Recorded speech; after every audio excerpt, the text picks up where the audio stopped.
Do we have a name yet for this thing? I have like slapping backboard. Slappin Glass. Slappin Glass. That's kind of funny. I like that. That's good. Let's roll Slappin Glass. Welcome to Slappin Glass, where we explore basketball's best ideas, strategies, and coaches from around the world. Today we're excited to welcome Coach Cody Toppert, assistant men's basketball coach at the University of Memphis. In this insightful and wide-ranging basketball and life conversation, we discuss Coach Toppert's stops at the NBA, G League, and high major Division I level, as well as his time playing in Europe. We discuss special situations, how to get players to buy into player development, Will Ferrell, and so much more. If you haven't already, please make sure to subscribe to the podcast, follow us on Twitter and YouTube, and subscribe to our newsletter, which comes out on Sunday mornings and consolidates much of the breakdowns that we and others around the world of basketball have done throughout the week. And now, without further ado, please enjoy our conversation with Coach Cody Toppert.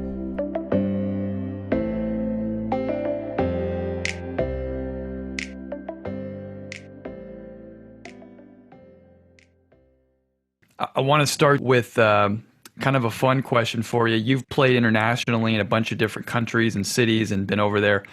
Any particular favorite spots in Europe from your time playing overseas? You know, it's funny. People ask me that all the time. I mean, I really enjoyed every location for different reasons, right? I enjoyed Italy, right, for the food and kind of the history there. I enjoyed Spain because of the people I got to meet. Germany was such a clean country; it's easy to live in. I really enjoyed kind of the infrastructure there. When I lived in Portugal, I had to light a pilot light in my kitchen to get hot water in my shower, and the water never got hot. So that was kind of brutal. I ended up walking across the street to the arena to shower in the locker room. But you know, we do what we have to do. New Zealand, great place to live, a lot of nice people. So overall, me and my wife, we had just such great experiences all across the board that we really enjoyed our time. And again, each country is unique, like in their own different way. And what we always try to do is just dive into the culture when we were there, you know, make friends with people who are local or native to that country. And we've built long lasting relationships with those people. And we've really enjoyed that element of it. You played overseas, you played at Cornell, and then you played overseas for a period of time in all these different countries. How did your overseas playing experience kind of set up how you view things as a coach now and the things that you do? What did you learn overseas that you've taken with you in your different stops that you have been at? Yeah, no, I think the good thing for me was when I played for Steve Donahue at Cornell. He's the head coach at Pennsylvania right now, UPenn, and he was and is a brilliant offensive mind. And so he kind of laid the foundation in terms of understanding how to play, right? Don't just play the game, understand how to play the game. And the system that we were running to kind of combat our lack of athleticism or length or things of that nature was already kind of lent itself to the basketball IQ component, right? And our ability to compete with high majors. Right after I left, they'd win 3 Ivy League championships in a row and lose to Kentucky with John Wall and Boogie Cousins in the Sweet 16, right? And so for me, that was kind of a great foundation, a perfect segue. But then as I went over and kind of got into my European, basketball career, I saw the game in a different light. And to me, again, I had the foundation. And then the next step was kind of learning the game in these different countries and different elements of the game that I think stood out to me. Things like in Spain, right? Like understanding how to run sets that have multiple actions right before actually what you're going to get into, right? Whether you want to call it fluff or not, but it's kind of side to side, and now we're into the action. Italy, was really our offense was heavy on handbacks, our hot potato exchange, right? Like to me, which was new, which is like pass, run after it, get it back. We call that zoom action here at the University of Memphis, and so you kind of saw these different things. And now the best part about I was in the BlackBerry generation, right? So I mean, I was over there. I wish I had all the pictures to commemorate the places I was. But with that being said, too, YouTube, Twitter, all this stuff, not even in the in the picture. And so the basketball world wasn't as small as it is today, right? And thanks to a thing like Zoom here, we can do stuff like this. But there's so many more resources now that the basketball world has grown even smaller. Those resources allow us as coaches right, to educate ourselves and understand what's going on in some other far-reaching element, part of the world. Up until that, right, it was always a big mystery. And so the best part was that I got to see it firsthand, and it got to be a part of my learning experience. But, when I got back to the United States, right, it's kind of a reintroduction to American basketball now. Right. And from there, the differences can be extreme at times. But what we're seeing in a current iteration of the NBA is a great blend of what I think are European concepts with traditional NBA spacing and pace concepts that is kind of making a really exciting time to be a coach, to be a fan, and I think ultimately to be a player, where you get to kind of react and make decisions rather than just run it up and walk it up and run sets. Coach, as you got back to the States, or how was your transition then from being a player into getting into coaching? Did you always want to be a coach? Did it something that kind of just fell in your lap when playing's over? What do I do now? Can you kind of speak a little bit on your transition then from the player to the coaching side? Yeah, probably much like you guys. Not much has fallen into my lap. I mean, I'm from Albuquerque, New Mexico. I don't have any, relationships at the highest levels or anything like that.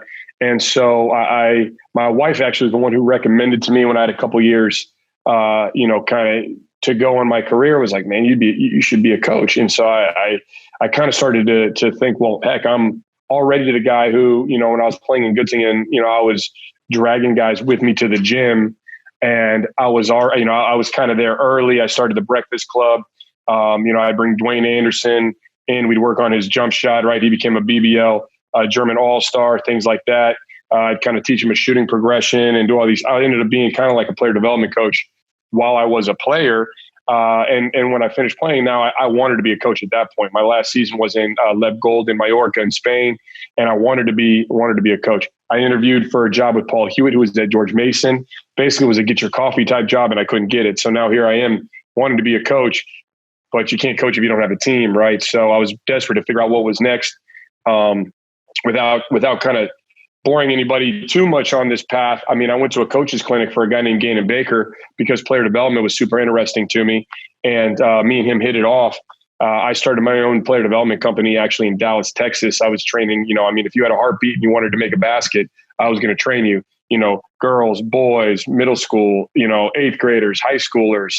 And then I got a call from Gannon that a group wanted to start a prep school, and he wanted to know if I wanted to come to Florida and kind of help start that and jump that off. And that was really where I finally got to make that transition back. The biggest thing I missed during that 7-month period was being a part of a team. And so now all of a sudden we've got, multiple prep school teams. And I went from literally, we had 50 kids at this prep school. It was an IMG type model. They had a baseball program, wanted to start a basketball program. And I coached 3 teams, each had a 30-game schedule. So now I'm coaching 90 basketball games. Now I'm running 3 practices a day. I had a 6 to 8 and 8 to 10, took a break, came back at noon. Right. And that was like bang, bang, bang. The exciting thing about that too was with Gannon's connections, we started an NBA pre-draft program, and we got to work with guys that were preparing for the draft. So basically after my high school season got over, where I got to do the X's and O's and have all the fun with that, now all of a sudden I get to segue into high level player development with, we had about 15 or so guys get drafted, and we had a lot of undrafted guys came through that were able to make their mark and continue to make their mark in the NBA. Coach, can you speak a little bit, and I loved hearing what you were saying about kind of getting into the player development side. Can you speak to, as a coach is making his way up the ladder, being able to pivot and adjust to different aspects of coaching that maybe the head coach needs you to be? So we all want to be the X and O wizard that draws up the game-winning backdoor play, to beat UCLA or something. But what about when you get on a staff and they say, hey, I need you to be this guy. I need you to be this guy. Because it seems like you've done a great job at adjusting to where you're at. You've been a head coach, you've been a player development guy, you've been at probably everything in between. Now at Memphis, you're doing everything. But can you speak to that a little bit about coaches being able to adjust to what the staff needs? Well, I think the beauty of my journey and the thing that's kind of allowed me to be flexible is the fact that early on, it was basically just me and some RAs. And heck, at my first season at the prep school, Gannon was still living in West Virginia. His wife was coaching at Bluefield College. And so literally I just kind of got dropped into the deep end. So I got coaching reps across the board. And I think that's what allowed me to kind of develop the ability to be a Swiss Army knife. That's also where I see the high level value in the G League, because until you're a coach, you're not a coach, right? And until you've worn different hats and been able to expand your role, you won't understand how to fit into a role when you need to be a round peg in a round hole, right? And how to be able to add value outside of that as your organization needs that, right? And to me, I think that's the biggest thing is you always want to be an I got you guy, a solution-based element within your program. And you want to be a guy that can answer questions before they're asked, right? So you anticipate problems and you put out brush fires so that your head coach can focus on the forest fires. And I think to me, that's the biggest thing. When you are approaching that role that you're in, you have to see it and understand it, know when to fit and just literally stay in that, and know when that you might need to expand out of that, and the appropriate way to expand out of that so that you're basically helping to bring people together rather than encroach on territories. I think I learned it going from prep school. I mean, literally one day, you guys, I was laundering the uniforms at my house, unlocking the gym, rolling the balls out, sweeping the floors, filling up the water bottles. And the next day I'm on the team bus with Dwight Howard and James Harden. You know what I mean? Like in training camp. And that's how quick it happened. Right. And so that was like an aha moment. But for me, where I learned all these skills was under the people who I've worked for, which started with Matt Brazzi, who my second year in RGV with the Vipers. So he had won a championship working. He learned a lot from Nick Nurse. So he was Nick Nurse's assistant on his RGV Vipers championship squad. He was the head coach of the RGV Vipers when he brought me in. And our second year there, we actually had the highest offensive efficiency rating in the history of North American basketball. And in fact, it would be number one. We were only beat by a team in the CBA. Joe Chi had a team in the CBA. I think it was the Shanghai Sharks that had a higher offensive efficiency, or otherwise it'd be the highest like in history. And so I learned a ton from him. But what he did was he delegated well, and then he provided the freedom for us to work within that frame to build our own coaching voice and get those reps. And I think that, that's the beauty of my path is I actually haven't had the luxury to just get in a room with, or like the Spurs culture, right? You get in as an assistant video coordinator and heck, that'd be great. I mean, everybody's comfortable because we're going to win games, right? Because they always win, right? Yeah. So nobody's really worried about Greg Popovich getting fired. And you can just sit back and, what you need me to do, I got you, right? What you need me to do, I got you. You never really have to kind of get on the actual grill, right? You know what I mean? With the flame lit underneath your rear. And so that's a great way for guys to develop because you can be a fly on the wall. But I was never afforded that. You know what I mean? I was with Ryan Pannone in the Starbucks next door at the NBA Combine, saying, hey, guys, right? Like, we know a little bit about basketball. We're ready to work hard. Somebody give us an opportunity, I was with him the whole way, like our path. I mean, he knows my Starbucks order better than me. And I think the thing about that is that, our whole feeling was there was nobody to toot our horn, right? Like, it wasn't. And sometimes if nobody's tooting your horn, there's no music, right? So you got to figure out how to like strike up the music yourself, right? Whether that's, showing your work ethic, whether that's finding different ways to get in front of the right audience to prove that you can prove your worth. And then once you get in the room, right, if you are truly prepared to be there, it will show. And if you're not ready to be in those high level rooms, you will absolutely know, and you'll have to go back and continue to work on your craft. Although we all have to continue to expand our craft daily. Sure. A follow-up to that, you talked about developing your craft and being in a high-level room with high-level coaches. You've mentioned a couple, Steve Donahue, Igor, I always butcher the last name, Kokoskov. Kokoskov, yeah, yes. Exactly. These guys are some of the elite basketball minds that we have throughout the whole world. And you've been in rooms with them.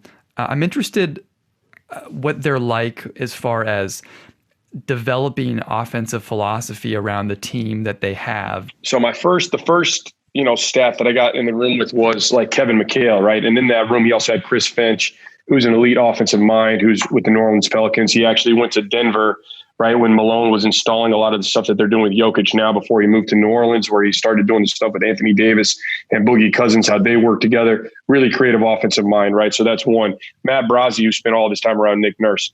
That's two. Mike D'Antoni, obviously, to have the opportunity to learn the D'Antoni offense from D'Antoni.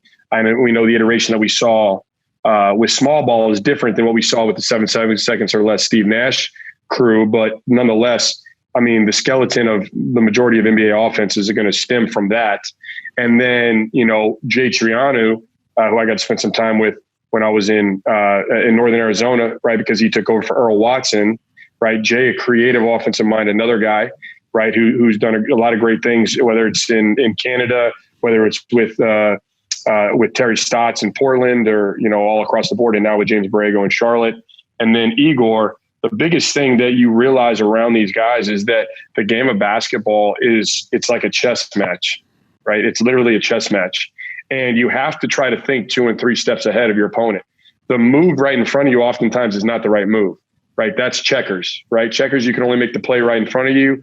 But chess, you've got to find ways to move these guys around the board to take advantage of their strengths, to take advantage of their different, the gravity that they provide on the court, right? The defensive gravity that they have, to put your guys in the best position to succeed. And I think that's the biggest thing I respect about them is you have to adhere those philosophies to your personnel, right? You don't fit your personnel to your system. You fit your system to your personnel. A great example of that is going to be, you watch a Rick Carlisle team from this year versus a Rick Carlisle team from just 3 years ago, you might not recognize them.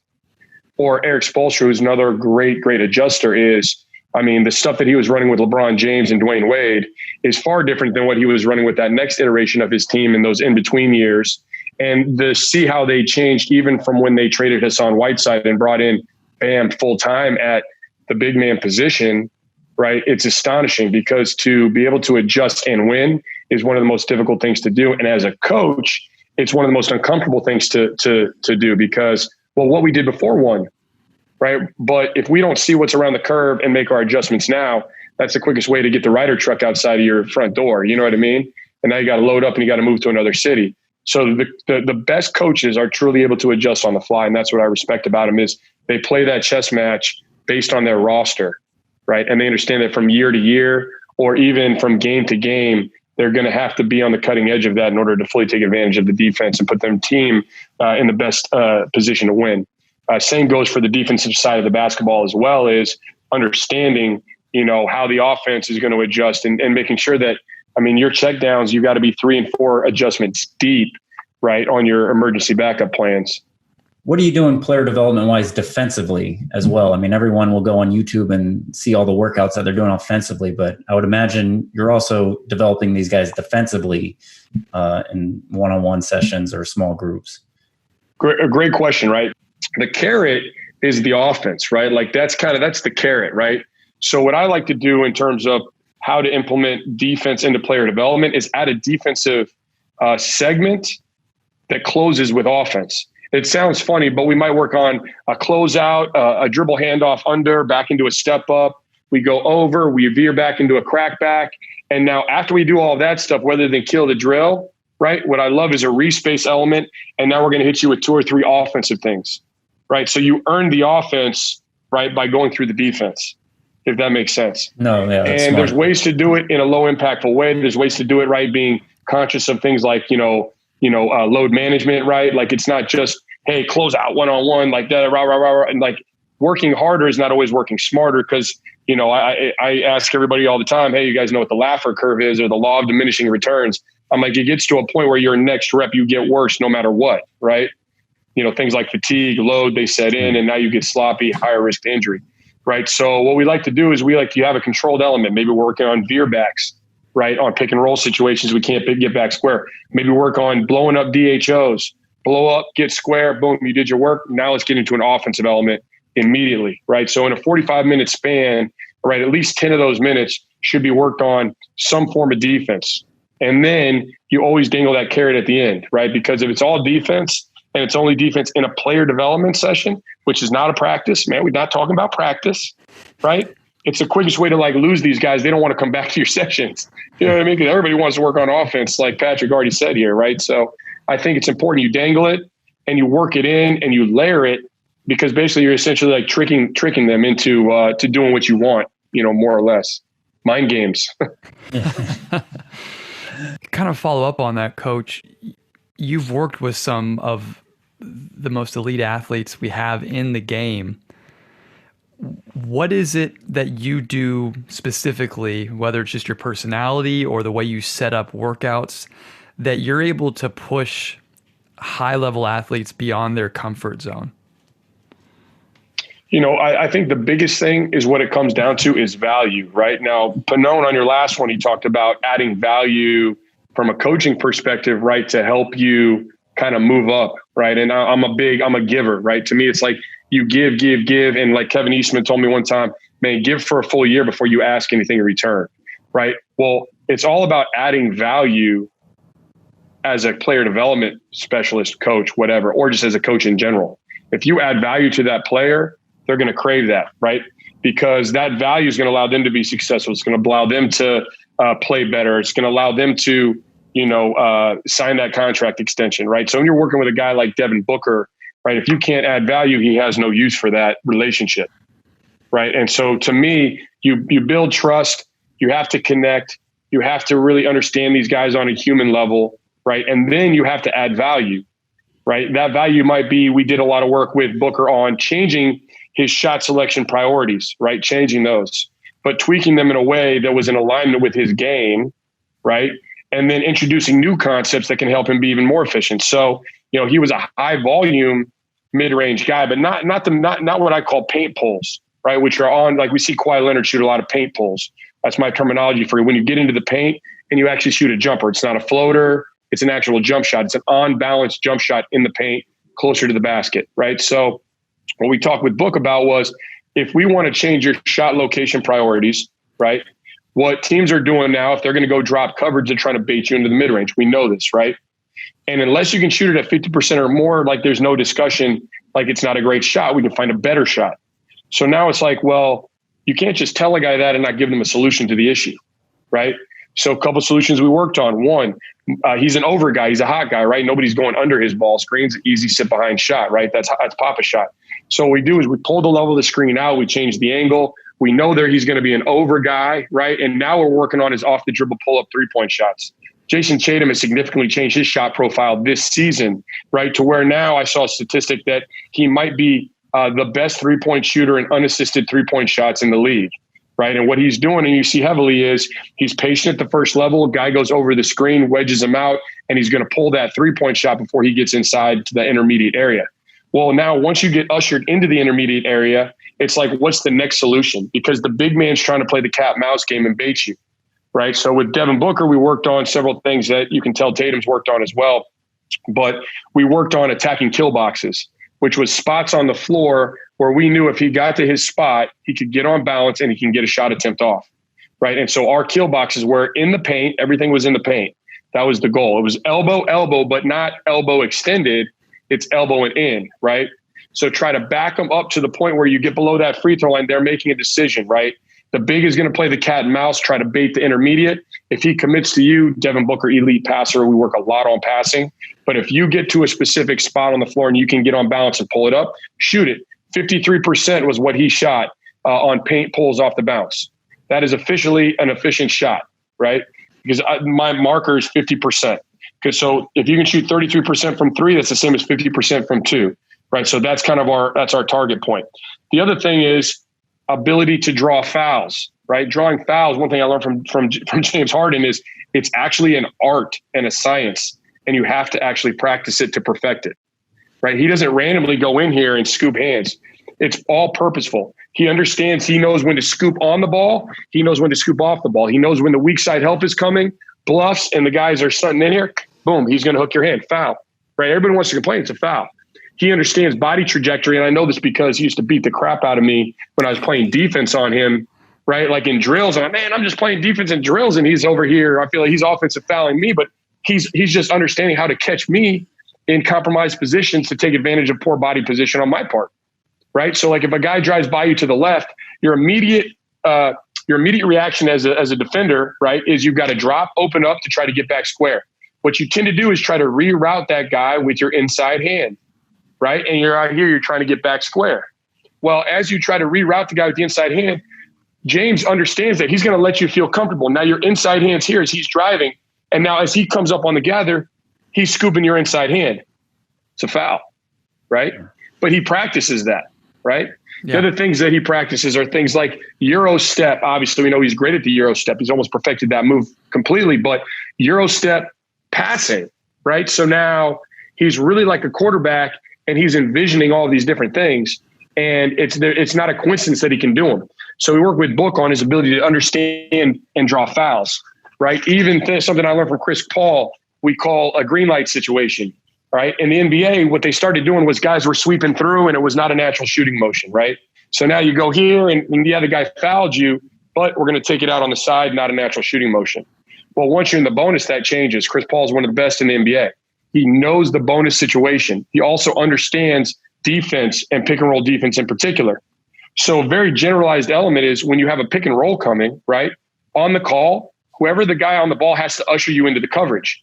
That usually involves some type of physicality, right? So our terminology is on the call, jam the ball, right? Whether you're going to ice it or whatever, right? You're going to send it down. You're still going to get into the body because you've got to reroute him and you've got to usher him into the coverage, right? If you're going to send him to the screen, you're still going to get into the body, right? Yeah. And when you do that, that initial physical element right now in a green light situation, if we're in the bonus, it doesn't matter if it's shooting motion or not. And you just sweep through and you take the foul and Chris Paul goes to the free throw line and, somebody's over there complaining to the ref, but it's a foul and it's playing the chess game. So now if you can get one of those a game, that's extra 2 free throws. Right now, if you can draw an extra foul on some sort of a scoop situation, right? And if you're entering the LDB, that's going to be 2 shots in the NBA. So now you're looking at 4 free throws for a dude who shoots 90%, right? You're going to be getting darn near 4 points out of that before you even started the game, right? And that's just playing the chess match. So to me, those things, right, and be able to add that ability, that value is what those guys like. So when we get to enter next foul bonus situation, I just yelled, "Book, green light." He knows, green light. Okay, it's a good reminder. Next time I'm in a situation, they get hit, boom, we take it, we go to the free throw line. Coach, staying on, adding value and their skill development, I guess to focus on the pick and roll, what are you doing for their decision making? How are you training their decision making? What is like the reads you're encouraging? Is it reading whether it's a drop coverage and ice coverage or where the third help, second help's coming from? What are you trying to work with these guys and their decision making and improving how they operate out of pick and rolls? No, I mean, that's a great question. I think that the biggest thing is it really all goes to how you are incorporating your player development with what you guys are trying to do, with what the solutions are on the floor. And so I'm big on what I call the 4 stages of habit building, right? And so the first stage is you're unconsciously unskilled. Basically, you don't know what you don't know, right? And then once you realize and you've come to the understanding there's something I got to work on, right? You're consciously unskilled. You got to improve. Then you're consciously working. But what you're working towards is what I call being unconsciously skilled. All right. And when you're unconsciously skilled, you don't think, you just react. And so to me, the decision-making element of the game is perhaps the most important. So the way we layer that in, and we do that here, this is where we do it here in Memphis as well. And this is where the way I've kind of done it all the way along, learned the beginnings of it from Gannon Baker, learned more about it from Matt Brazzi, and we kind of took it to the next level. And now some of this stuff is more recent and unique, right? Is we teach it, script it, read it, play it. The game of basketball, okay, is really separated into skills and concepts when you're looking at player development, right? So building skills means we've got to become a better ball handler. We've got to become a better shooter. We got to become a better passer with both hands, right? But the concepts is when to use that specific tool, right? When to make that. Oftentimes, the game comes down to just decision-making in and of itself. Sometimes that decision is when to catch the ball and just pass it. Sometimes it's when not to shoot it is just as important as when to shoot it, right? And so what we do is in all of our stuff, we'll take a coverage and we're going to break it down read by read, right? That's going to be your teach it element. And then we're going to script it, right? And what we do when we script it is the guys at some point in time, if you only script drills, they're going to hit autopilot.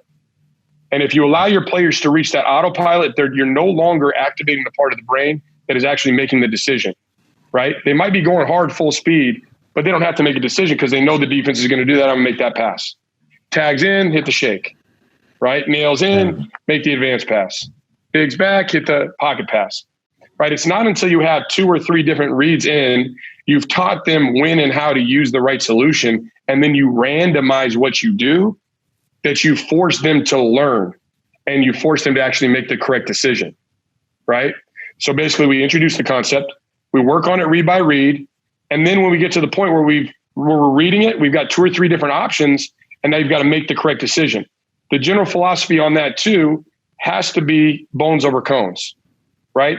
Bodies are what force the decisions in the games. And so the more we can have bodies force decisions in practice, the better. Now, we don't all have, 800, interns and video guys running around and all that type of stuff, right? But as coaches, it's great to get out there, and we've got to be creative with what we do. Ideally, the game we always know is going to be a 2- and 3-man game, right? It's a 2-man game. And if you enter the third defender into the equation, that's how you're going to activate the blender, right? You're going to get the advantage. And now it's just about keeping the advantage and finding that shot solution down the road, right? So to me, what we like to try to do is randomize everything we do, all right, after we've implemented and teaching it and taught it, because we have to avoid autopilot.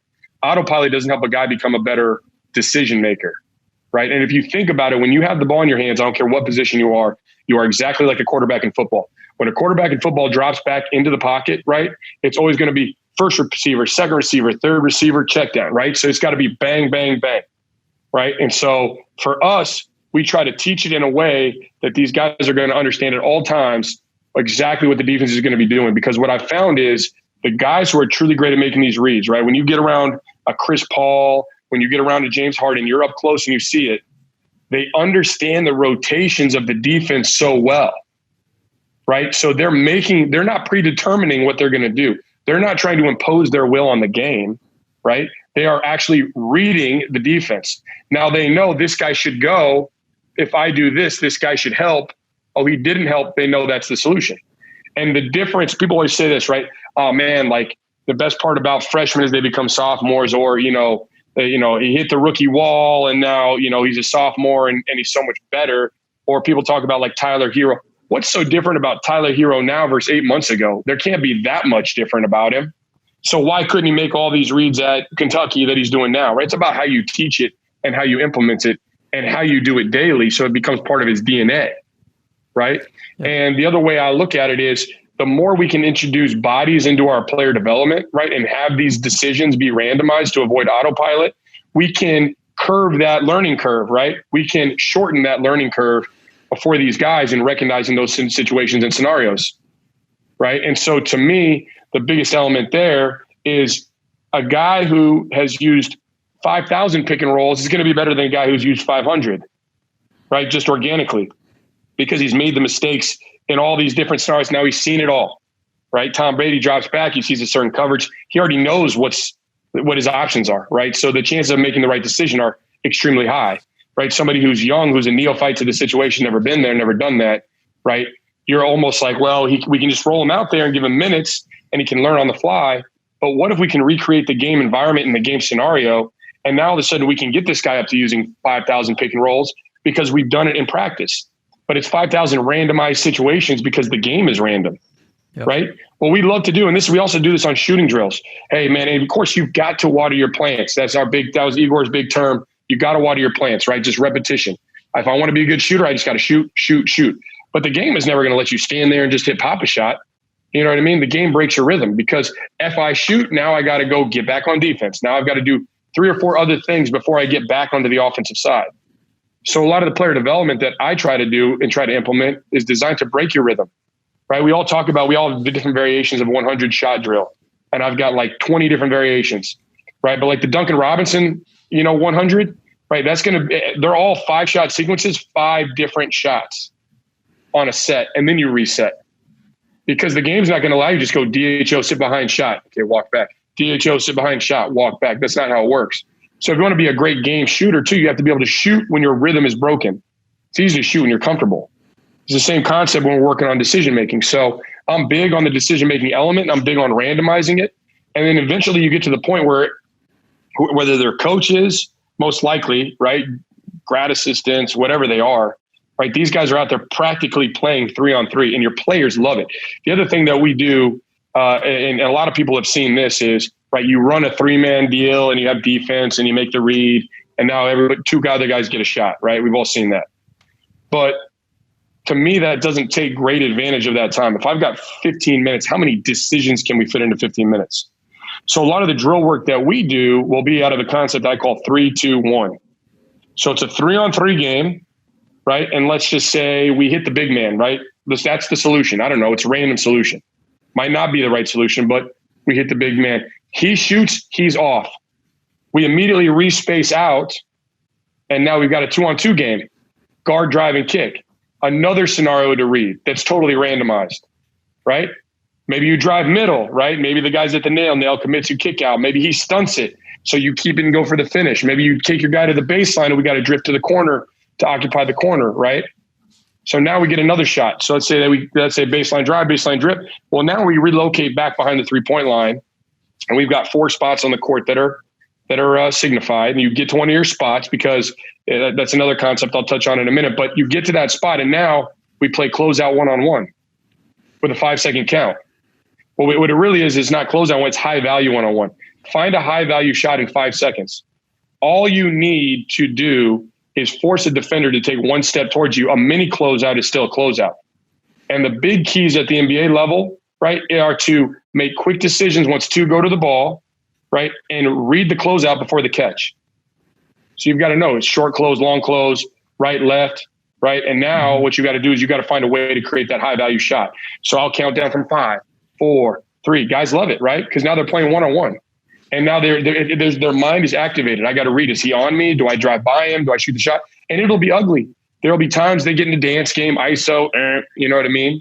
There'll be times where they shoot it versus a long closeout. But the more times they see the scenario, right, the better. But you have to randomize it, right? Because the game is ugly. And the only way to fight through that mud to get to the beautiful part of it, right, is to get through those goof ups. Yeah. Right. Because those goof ups are all part of it.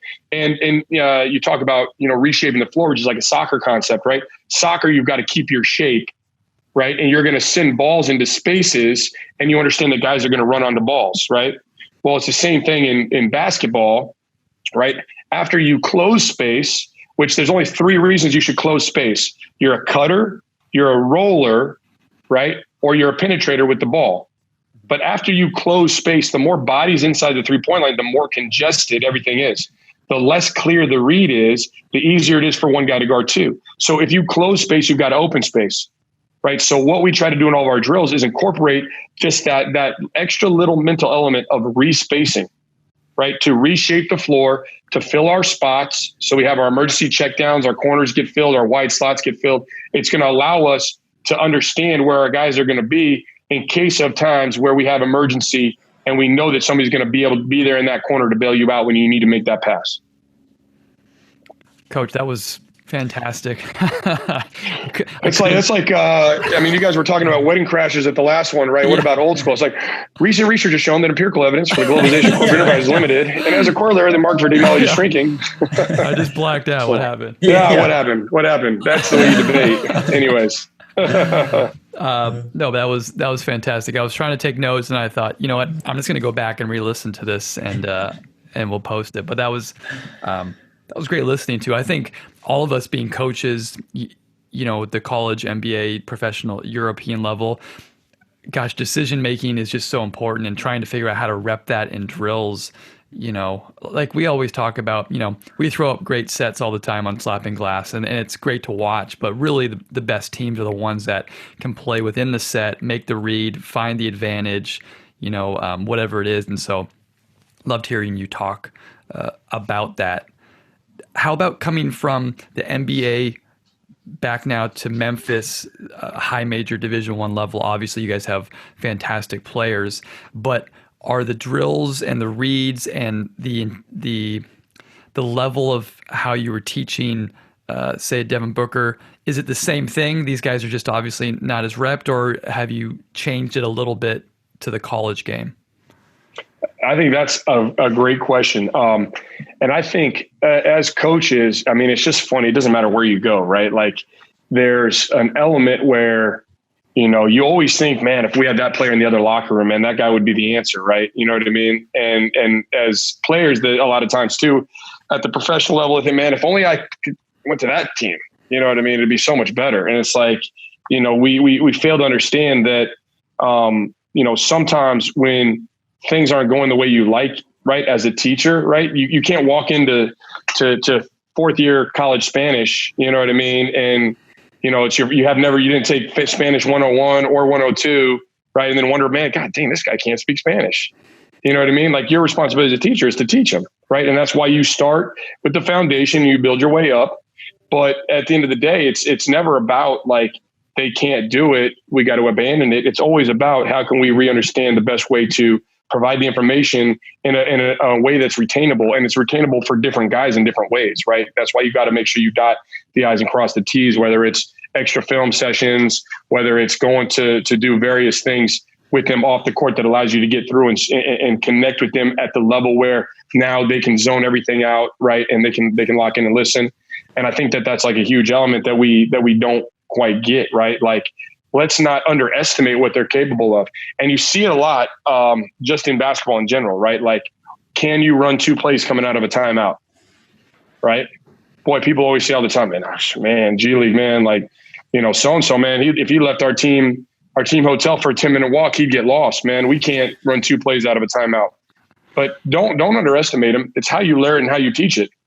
So when I was the head coach in North Arizona, we scripted the game, every play, every timeout, we ran two plays coming out of a timeout. And I got that from Matt Brazzi. Igor Kokoshkov's a 2-play at a timeout guy.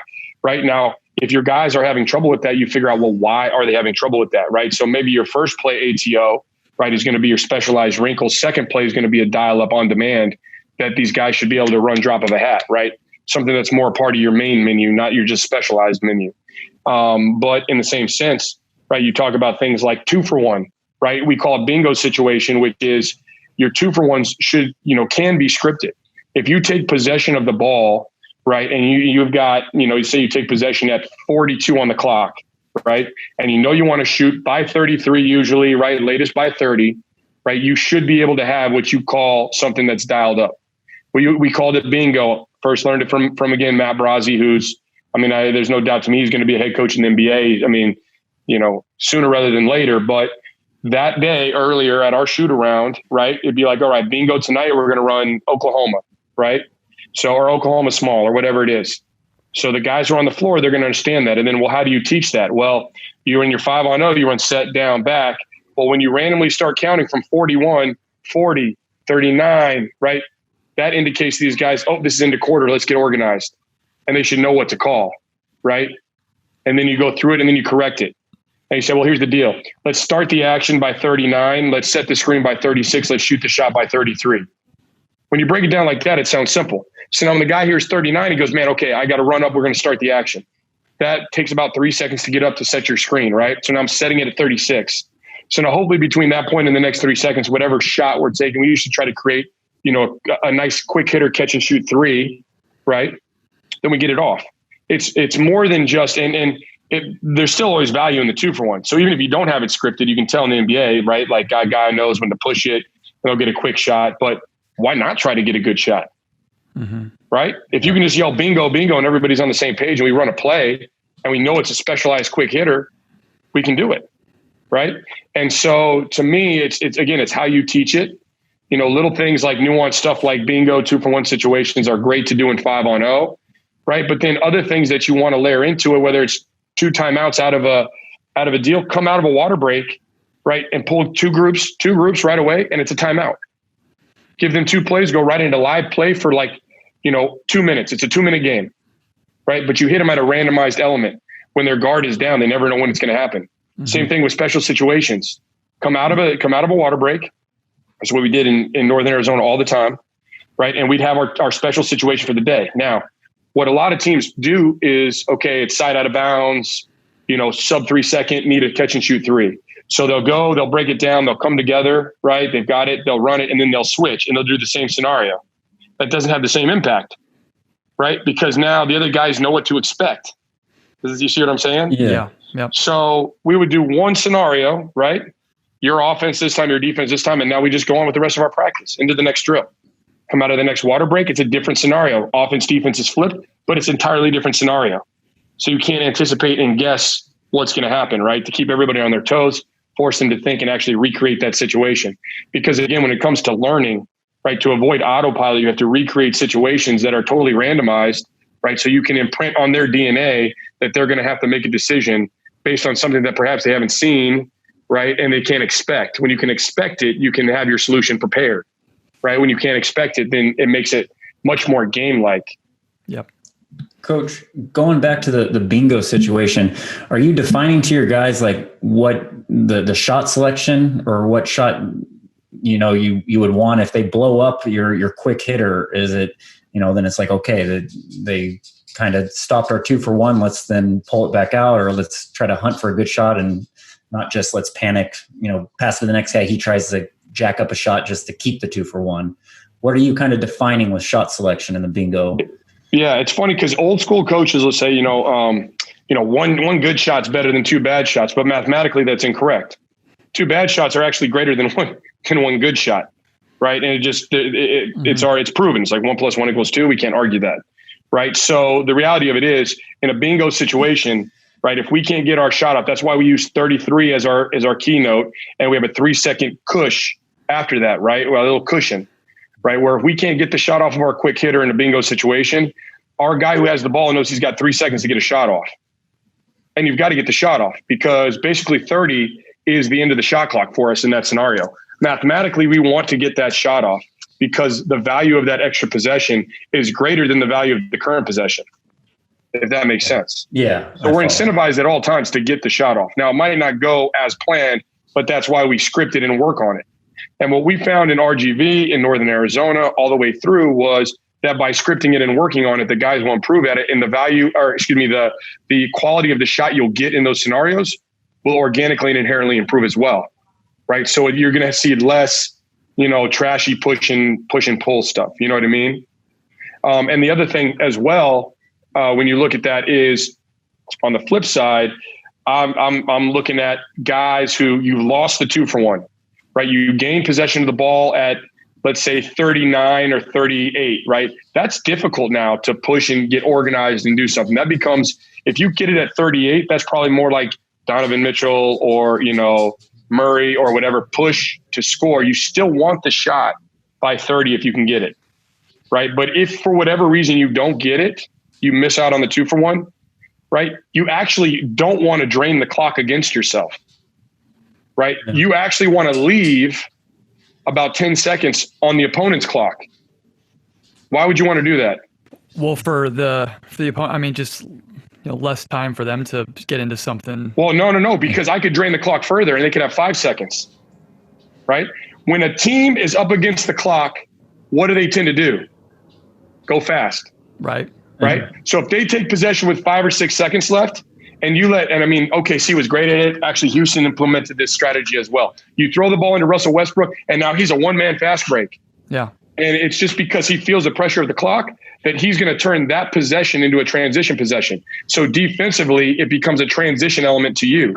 If there's 10 or 12 on the clock when you take the shot, what are they going to do? Pull it out, set up a high on ball. They want to hold for last shot now. Yeah. So now you get your defense back in set, right? So think about that. Yeah. Right? Right. We always want to attack a defense in transition. We know the longer that we have the ball, our offensive efficiency rating is going to go down, right? And then we get our worst shots at the end of the clock.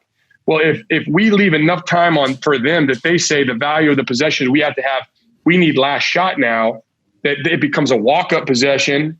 Now your defensive set. If you leave 5 seconds, 6 seconds on the clock when the ball goes through, they get it in quickly. They're pushing it down your throat. Your defense isn't set. Yeah. Right. So there's different ways to look at it. It goes back to the whole chess match.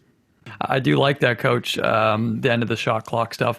I'm assuming a little bit of that is also time and score, first half or second half, depending on where you guys are at, if you're up or down last second, or is that going to stay the same basically even in the second half? It's a great question, right? Obviously, like here we're working in halves, but first 3 quarters, right? If you can win the 2-for-1 first 3 quarters, think about that. You're going to have 3 extra possessions in the game. Right. And if you think about how close all these games are coming down to, the value of that is significant, right? If you can be organized and you can execute and all these, there are other variables. But the value of winning the 2-for-1 first 3 quarters is unequivocal, right? The big question mark becomes end of game 2-for-1s. And this is where you start to see situations. And also end of game 2-for-1s, you can work a little bit below 30 because timeout advance situations. Right. Right. But it's interesting to me as I'm watching these games. I always try to think about it from a coach's perspective, right? Like if you are up 1, right, with the ball, opportunity for 2 for 1 in the fourth quarter, up 1, are you taking that 2 for 1? Right? If it's tied, to me, no brainer, 2 for 1.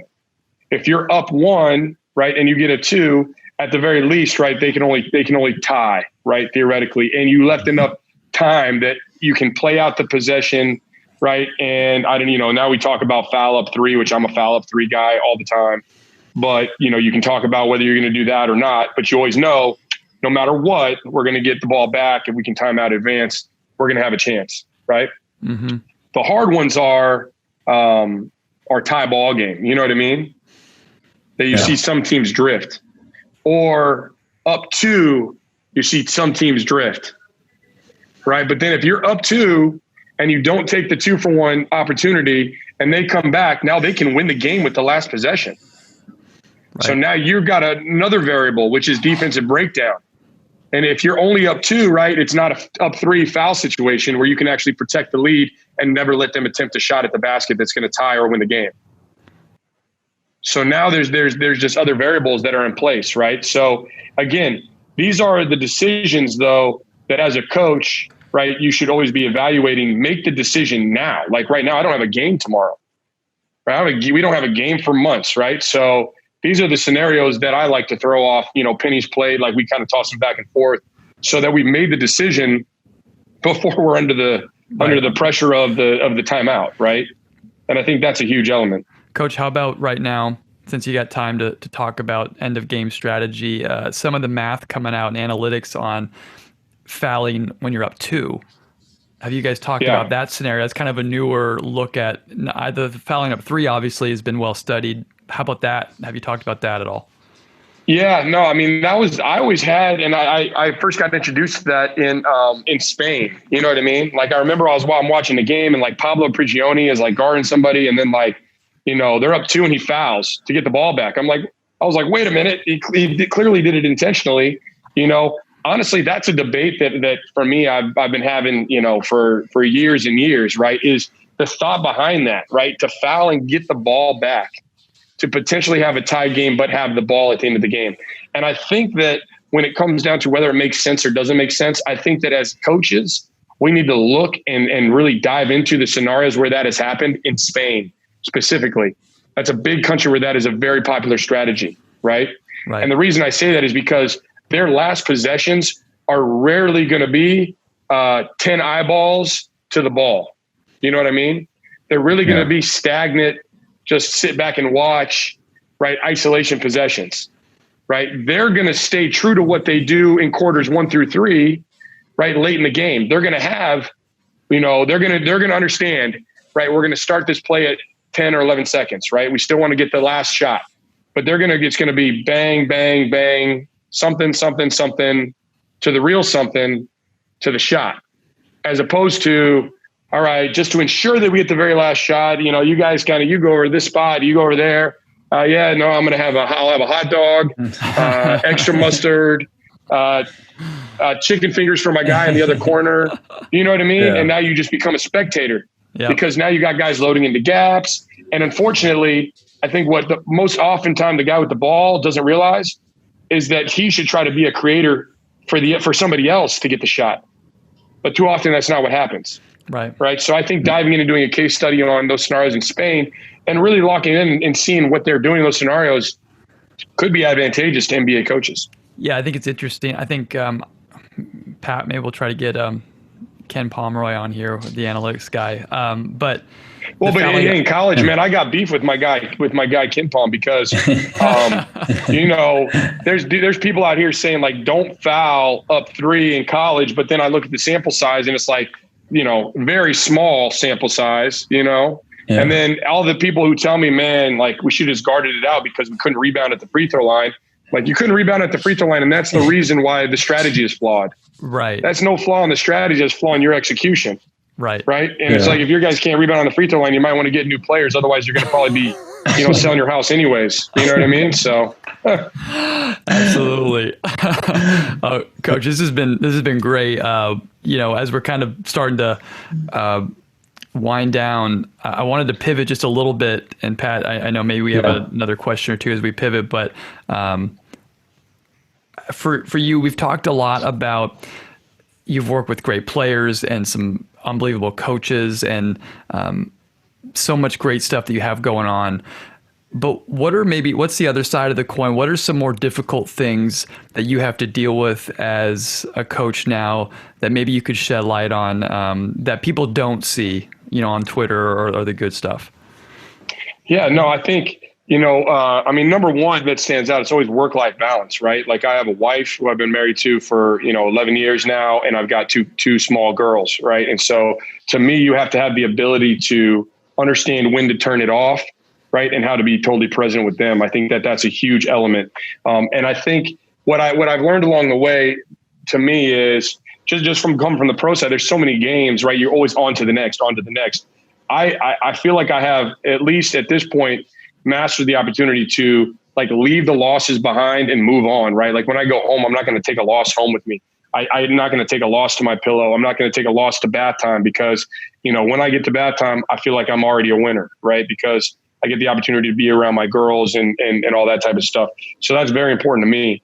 What I think people don't realize, and this is the experience that I gained as a head coach, everybody thinks if I just slid, 16 inches to the right, if I just got to that head chair, right, life would be easy, right? If I was just a head coach, life would be easy. They don't realize all the other things that come with being a head coach, right? Number one, you have to be okay with the fact that not everybody's going to like you, right? Like not everybody's going to be happy, right? It's the impossible scenario to make everybody happy.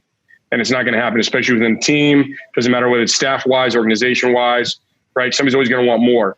You're going to be pulled in all different directions, right? And at the end of the day, when a team loses or wins, right, the loss goes to the coach, the win goes to the players. And that's always how it goes. Yeah.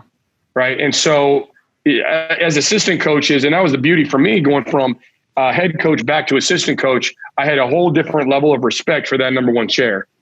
Right. And I understood, right, that, I've got to pick up my oar and I've got to make sure I give everything I've got to paddle this thing in the same direction. Because the minute one dude either stops paddling or turns around and paddles back the other direction, right, like they're going to throw us off course. Right. And now we're going to be delayed at getting to our destination. And ultimately, sometimes that could actually change your destination, not to where you want it to go. Right. So to me, what I have most respect for too, working for the boss I work for now, right, is Penny Hardaway is such an unbelievable human being. He's a great person. If you sit with this man for 30 minutes, every 30 seconds, his phone is going to go off. Right. Because think about it. I mean, he's Penny Hardaway, right? So he's got business ventures. He's got the ex-players stuff that he's constantly dealing with. He's got, endorsement stuff. And now on top of that, now he's also a college basketball coach, head major college basketball coach who's won 43 games in 2 years, more than Calipari, more than Krzyzewski, more than Boeheim. I could go down the list right now. I'm just bragging for my guy. But like the point is that he's pulled in so many different directions and he's got to balance it at a different level. Right. And that goes back to how I view my job, right, is to try to put out these brush fires so he can deal with the forest fire. Right. And there are forest fires, right? It could be grade situations. It could be, off the court stuff with our guys. It could be, any number of things. Obviously in this COVID, unique environment we're in now, right? We are trying to create our own bubble around our guys, but one dude makes a mistake, could compromise everybody. Right. So it's a constantly evolving situation. And for me, I think what people don't realize is, the job really never ends. As much as you want to be present with your family and all that stuff, you do those things. But you still might get a call that something happened at the dorms or, something happened late night or a guy needs you, right, to help them in a situation. And you've got to be ready to make sure you're doing those things. So it's a lot of fun, but it's definitely a responsibility. Coach, one kind of follow-up question. Quickly coming back to Penny Hardaway. You'll hear a lot of times to say like the great players don't necessarily always make great coaches just because the game came so easy to them. In your opinion, what has Penny Hardaway done really well? Jumping into the coaching seat that has obviously translated, like you said, to the success in the last 2 years. Well, I think number one that makes him unique, right? So you've got guys who maybe relied on bull in a china shop size, you know what I mean? Or unmatched. And he was really unmatched. His athleticism is ridiculous, but just straight up as sheer athleticism, right? To do what they did. Coach was such a unique talent, blend of size and skill and decision-making, right? He almost transcended that position of point guard as kind of like the next iteration of Magic Johnson. If it wasn't for injuries, right? He's a, 10 to 13 times, 15-time all-star type player, right? Clear-cut Hall of Famer. But what he has the ability to do is he can see the game, right, so easily. He can see the game at that third, that fourth, that fifth tier that he doesn't even need to see the film, and he literally can understand exactly what happened and replay back in his mind almost in a photographic nature, which is very unique, right? And I think that's what makes him an excellent coach. The other thing that he's done is he started coaching at the lowest levels, right? I don't know if some of you guys saw it. He had a buddy who got cancer, brought him back to coach a middle school team. So his intention wasn't to get into coaching, right? Yeah. His intention was to help his community, right? And he kind of rose up through the ranks of coaching from middle school up to high school, right? And he really cut his teeth working with kids and understanding what they're about and what their DNA is, right?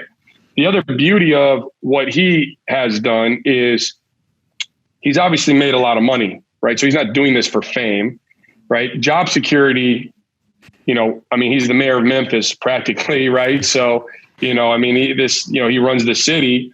So for him, this is a big give back, but he's not handicapped or handcuffed by any sort of constraints where he's searching for something that is related to, that is me motivated, right? What he's searching for is the opportunity to give, right? Mm-hmm. To give our guys a platform to use the game of basketball the way he did, right? Because if you don't you either use basketball or basketball can use you, right? And so he wants to give our guys the tools to use the game, to maximize their potential. And the type of people they're recruiting here are guys who want to go on and obviously make money in the game of basketball. And so I think that's very unique. The other thing that he does is he studies, right? And from a defensive standpoint, this is where he needs to get way more credit than he does. We were number one in the country in opponent field goal percentage defense last year. NCAA, they gave us our plaque, 36.1%. We held teams to 36.1%. Unbelievable. Right? We were top 5 in defensive efficiency rating. We were number 1 at defending the rim. We were number 5 at defending the three-point line. Right? So he really, really honed in on that. Our guys bought into it and they executed it. And that's where we cut our teeth. And that's our carrot is the offense, like we mentioned. So we allow our guys, if they're going to buy in on defense, close possessions with rebounds, to have that freedom to go make mistakes on offense, right? To go play fast and open and free on offense. And that's what we were able to execute last year. And that was just the tip of the iceberg because I think we've got a lot of momentum coming into the season, which I'm excited to, whatever iteration of a season we have, excited to see. Coach, this has been fascinating, really fun listening to you. We appreciate you coming on and being so open and sharing about so much stuff. And glad that you got the memo about the beard for the podcast this morning. Our beard game.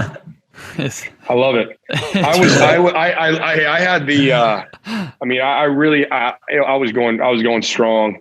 I had to clean it up for family pictures, my wife's orders, but you had the quarantine it'll have to make going. it come back. Oh, it was epic. It was epic. But no, hey, I appreciate you guys having me on. Definitely love what you guys are doing. Respect what you guys are doing. Big fan. So this was a lot of fun for me. We appreciate it. Coach, where can people find you before we leave? People to follow. I'm on social media at Top33, TOPP33, 2 P's, 2 3s. And the thing that I love about what you guys are doing is you guys are helping coaches, right? And you're opening up a kind of this gateway, right? That obviously we know Ryan has done so good with, like opening up the European game and making it accessible to people in the United States or casual fans, which I think is huge. And so for me, doing that is giving back to the game in such a way that, I have the utmost gratitude, and I know I speak for a lot of people that what you guys are doing is tremendous. So keep up the great work. Thank you, Thanks Coach. a lot, Coach.